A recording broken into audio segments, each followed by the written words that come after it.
In January 1914, the St. Petersburg-Tampa Airport line conducted the world's first scheduled airline flight, traveling a short 17 miles from St. Petersburg to Tampa, Florida, a significant event. The start of a movement had arrived, as the airboat line operated for about 4 months, carrying more than 1,200 passengers who paid $5 each. By the time the 50s had arrived, commercial flights were common and the era became known as the golden age of flying. It was a time of glamorous air hostesses, gourmet meals, and an abundance of legroom for all. As the commercial air travel soared, so did the global elite too. The jet set, as they were known, were the era's international elite, men and women with the leisure time and wherewithal to travel the skies from destination to destination. The watch industry took notice of the new migratory jet set culture and its natural habitat, which, in reality, was no one particular place.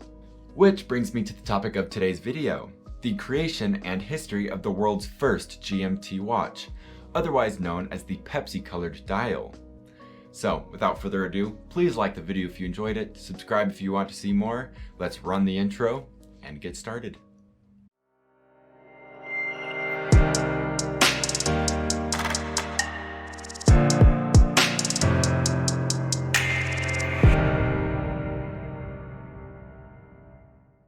Rolex was the first company to get involved in this new jet set culture by creating and developing the first GMT watch.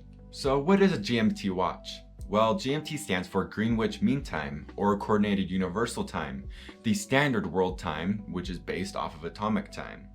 However, in this example, the GMT timepiece is a watch that has a 24-hour arrow-tipped hand that indicates a second time zone, in addition to the other hands. The jet setter could use the GMT hand to indicate the time in another time zone. They choose or sync it up to their local time in order to have an AM/PM indicator. Something a well-to-do traveler would find very useful. Talk about raz my berries, which is a 50s slang, by the way. The first GMT watch was the GMT Master reference 6542 by Rolex, released in 1954. The watch was a joint venture between Rolex and Pan American World Airways. Pan Am needed a watch that could help their pilots keep a reasonable sleep schedule while flying the newer faster jets on intercontinental flights. The jet setters and pilots weren't the only ones wearing the GMT Masters, however. NASA and US Air Force pilots found them useful too. The original GMT Master was in production until 1959. The reference 6542 is known to collectors as the Pussy Galore, as she was the first and only female in the Bond films to be shown wearing a Rolex watch in Goldfinger.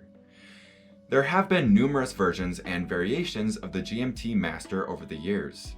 The production of the original version continued until 1999. The watch is a constant in the range of luxury Rolex models.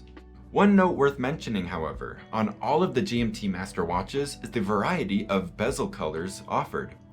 The traditional and most popular bezel was and is the Pepsi bezel. The 24-hour marked rotating bezel features red and blue colors to help separate daytime from nighttime, with the colors split evenly into 12-hour segments. The bezel turns and rotates, meaning any hour can be set to correspond to the GMT hand, thus instantly tracking a second time zone.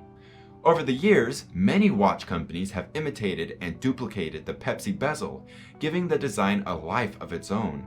The bezel alone has become iconic in the watch world.